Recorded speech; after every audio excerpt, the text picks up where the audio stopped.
दोस्तों, मोदी जी हर साल की तरह इस साल भी दिवाली सीमा पर जवानों के साथ मनाई है। इस बात का मैं दिल से सराहना करती हूँ, लेकिन इस वीडियो और फोटोशूट के पीछे की सच्चाई आपको पता नहीं है। जैसे हर दिया के नीचे अंधेरा है, वैसा ही इस देशभक्ति के पीछे एक काला सच भी है, जो मैं आपको इस वीडियो में बतलाऊंगी। तभी आपको पता चलेगा कि जवानों को मिठाई खिलाने वाले हमारे प्रधानमंत्री असल में कितना जवानों के लिए सोचते हैं। तो बिना इधर उधर भटके, बिना स्किप करे इस वीडियो को अंत तक देखिएगा। नमस्कार, स्वागत है आपका देश नीति पर।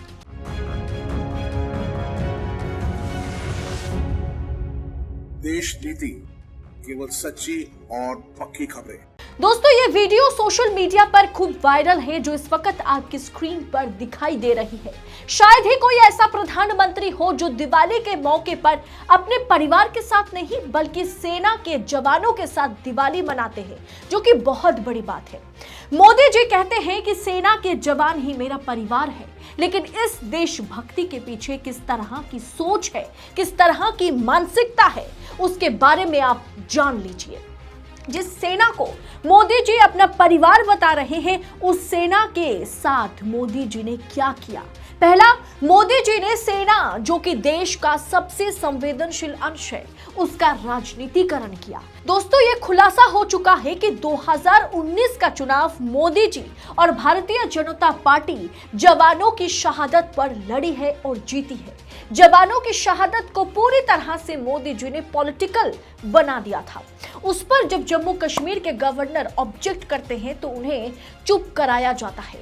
उन्हें चुप कराकर कहा जाता है कि हमारी ओर से जो चूक हुई, जो गलती हुई, ये किसी को बताने का नहीं। उसके बाद, उसके एक साल बाद जो है कि 2020 में गलवान वैली में चीनी सेना से लड़ते हुए 20 जवानों की शहादत हुई। मोदी जी एक शब्द नहीं बोले, मोदी जी चीन का नाम तक नहीं ले पाए। उल्टा मोदी जी ने यह कहा कि हमारे देश में कोई घुसा नहीं है। तो 20 जवानों की शहादत कैसे हुई मोदी जी? आज तक मोदी जी इस पर जवाब नहीं दे पाए।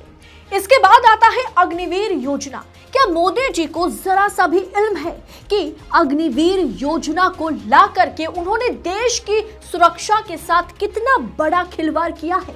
जिस अग्निवीर योजना को मास्टर स्ट्रोक बताया जा रहा था मोदी द्वारा और उनकी मीडिया द्वारा, अब वही अग्निवीर ट्रेनिंग छोड़कर भाग रहे हैं।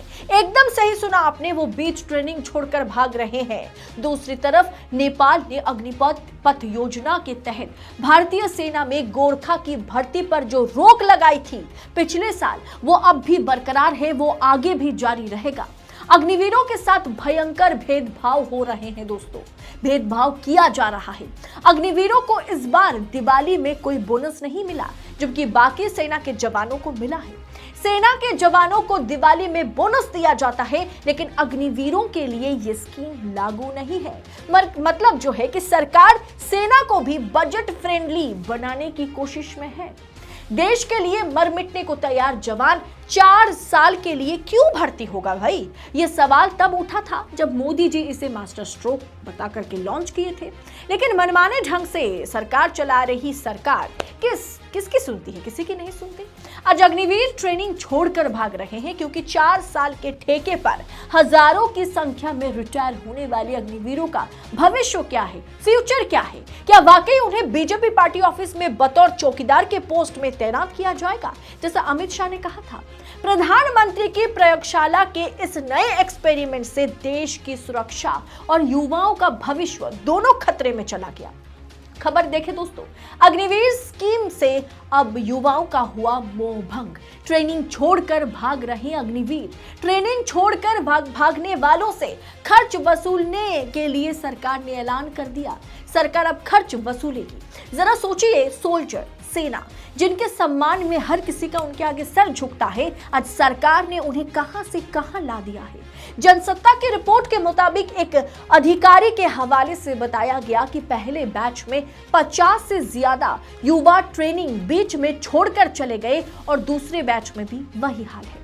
उनका कहना है कि युवाओं से ट्रेनिंग में होने वाला खर्च वसूला जाएगा। इस तरह ट्रेनिंग में सिर्फ वही युवा शामिल होंगे जो सेना में भर्ती होने के लिए गंभीर है। लेकिन सेना में भर्ती होने के लिए गंभीर कौन होगा जनाब, कौन होगा? 4 साल के लिए कैसे कोई अपना जीवन त्याग देने को तैयार हो जाए? तो वहीं दूसरी ओर नेपाल ने भी अब हाथ धो लिया है। नेपाल ने भी मोदी सरकार को जोर का झटका देते हुए कहा कि अग्निवीर बनने को तैयार कोई भी नेपाली गोरखा नहीं है। तीसरी बार इंडियन आर्मी में नहीं हुई कोई गोरखा की भर्ती नेपाल की ओर से। द प्रिंट की एक रिपोर्ट के मुताबिक इसकी जानकारी दी गई है। अगस्त 2022 में नेपाल सरकार ने अग्निपथ योजना के तहत भारतीय सेना की 43 बटालियन जो है गोरखा रेजिमेंट के लिए नेपाली गोरखाओं की भर्ती रोक दी थी। नेपाल ने दावा किया कि ये योजना 1947 में नेपाल, भारत और यूके सरकारों के बीच हुए एक समझौते का घोर उल्लंघन है। दोस्तों, हमारे देश में हर रेजिमेंट में 50 से 60% नेपाली सोल्जर हैं। ऐसे में भारतीय सेना को कितना नुकसान झेलना पड़ रहा है आप समझ गए होंगे, आप अंदाजा लगा सकते होंगे। और अब ये सुनकर आप हैरान हो जाएंगे कि वही नेपाली गोरखा सोल्जर्स जो है वो चीनी आर्मी ज्वाइन कर रहे हैं। मतलब चीनी सेना जो है वो ताकतवर हो रहे हैं और इस अग्निवीर योजना के लिए भारतीय सेना को मोदी जी ने कमजोर बनाने का काम किया। और इसके बारे में सोचकर भी आपकी रूह कांप जाएगी कि अब सारे के सारे गोरखा रेजिमेंट के या गोरखा लैंड के जितने भी नेपाली सोल्जर्स हैं वो अब चीनी सेना पर पहुंच रहे हैं, चीनी सेना ज्वाइन कर रहे हैं। नेशनल सिक्योरिटी के साथ इतना बड़ा खिलवाड़ करने के बाद भी मोदी जी सेना के जवानों के साथ दिवाली मनाते हैं, फोटो खिंचवाते हैं। और ये अगर छलावा नहीं है तो फिर क्या है? ये अगर धोखा नहीं है राष्ट्रवाद के नाम पर फिर क्या है? क्या आप मानते हैं कि वाकई मोदी जी सेना के साथ जो फोटो खिंचवा रहे हैं, उनके साथ जिस तरह से वो दिवाली मनाते हुए नजर आ रहे हैं, उसके पीछे भी कोई एक काला सच है?